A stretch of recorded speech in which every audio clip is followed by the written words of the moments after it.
ഇപ്പോൾ കറുപ്പ് എന്ന് പറയുന്ന ഒരു സിനിമ. അതിൽ എനിക്ക് ഏറ്റവും ഇഷ്ടപ്പെട്ടത് സൂര്യ വളരെ എനർജറ്റിക് ആയിട്ട്, ഞാൻ ഇതുപോലെ സൂര്യനെ കണ്ടിട്ട് കുറേ കാലമായി.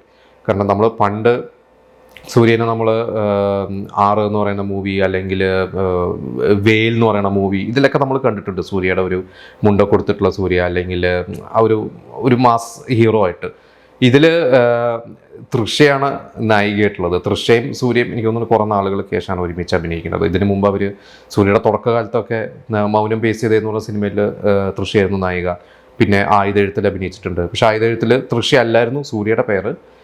പിന്നെ ആറ് എന്ന് പറയുന്നത് നമുക്കറിയാം, പാക്കാതെ എന്ന് പറയുന്ന ആ ഒരു സോങ്ങൊക്കെ ഒരു കാലത്ത് ഭയങ്കര ട്രെൻഡ് സെറ്ററായിരുന്ന ഒരു പാട്ടാണ്. അവരുടെ ഒരു കോംബോ വീണ്ടും കുറേ നാളുകൾക്ക് ശേഷമാണ് വരുന്നത്. അപ്പോൾ അതിൻ്റെ ഒരു പ്രത്യേകതയുണ്ട് ഈ സിനിമയ്ക്ക്.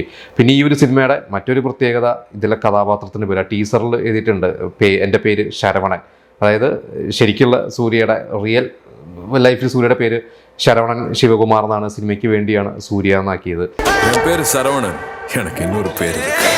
അപ്പോൾ സ്വന്തം പേരിൽ അഭിനയിക്കുന്നു. പിന്നെ ഇതിൽ ഗജനിയുടെ ഒരു റെഫറൻസ്, അത് ആ ടീച്ചർ കണ്ടവർക്ക് മനസ്സിലാവും. അത് ഈ ശരിക്കും പറഞ്ഞാൽ ഗജനി ഇറങ്ങിയ ശേഷം തമിഴിലും മലയാളത്തിലും നമ്മുടെ തണ്ണീർമത്തൻ ദിനങ്ങളിൽ വരെ ആ ഒരു റെഫറൻസ് എടുത്തിട്ടുണ്ട്. അപ്പോൾ ആ ഒരു സീനൊക്കെ തിയേറ്ററിൽ വരുമ്പോൾ സൂര്യ ഫാൻസിനൊക്കെ ഒരു ആഘോഷമായിരിക്കും എന്നുള്ള കാര്യം ഉറപ്പാണ്.